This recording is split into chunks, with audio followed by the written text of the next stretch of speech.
Plusieurs à m'avoir demandé comment j'ai réalisé cette tête de lit. La tête de lit qu'on peut voir sur la vidéo que j'ai fait au niveau de la décoration de ma chambre. Donc malheureusement, quand j'ai réalisé la tête de lit, je n'ai pas fait de vidéo à ce moment-là.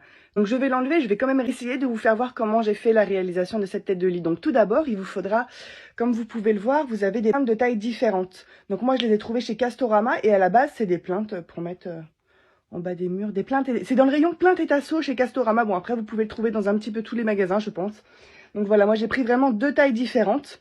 Comme vous pouvez le voir, des grosses et des petites. Et après j'en ai pris d'autres sur les côtés, des plus serrés. Je vais vous faire voir. Donc voilà, à l'arrière, ça se présente comme ceci. Donc ce que j'ai fait en fait, comme vous pouvez le voir, ces tasseaux-là, c'est les mêmes que ceux-là.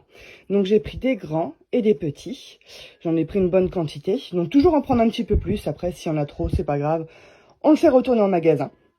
Donc comme vous pouvez le voir, en fait, j'ai positionné toutes ces palettes-là. Je les ai positionnées à même le sol.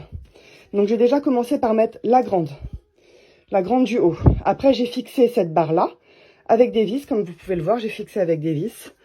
Hop, hop. Et après, en fait, j'ai mesuré directement. J'ai fait des petits marquages, en fait, sur ces palettes-là pour pouvoir, en fait, savoir où est-ce que je positionnais celle-ci.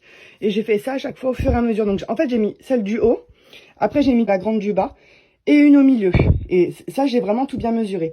Et après, comme ça, j'ai fait vraiment au fur et à mesure toutes les autres.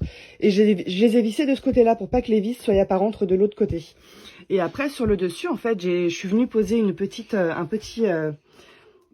plainte sur le dessus que j'ai mis directement, comme vous pouvez le voir, avec des petites équerres. Donc, j'ai mis ça un petit peu partout. Bon, oui, je sais, c'est un petit peu fondu. Hein. Je suis pas une pro hein, non plus. Hein. Et après, ce que j'ai fait, c'est que ici, j'ai mis des petits, vous voyez, des petits tasseaux coupés pour qu'en fait, quand le haut touche le mur, pour que le bas s'enfonce pas comme ça vers le mur, et ben j'ai mis des petits tasseaux comme ça, c'est vraiment aligné au niveau du mur. Et oui, j'ai oublié de vous dire, avant de faire tout ça, j'ai bien poncé toutes mes planches.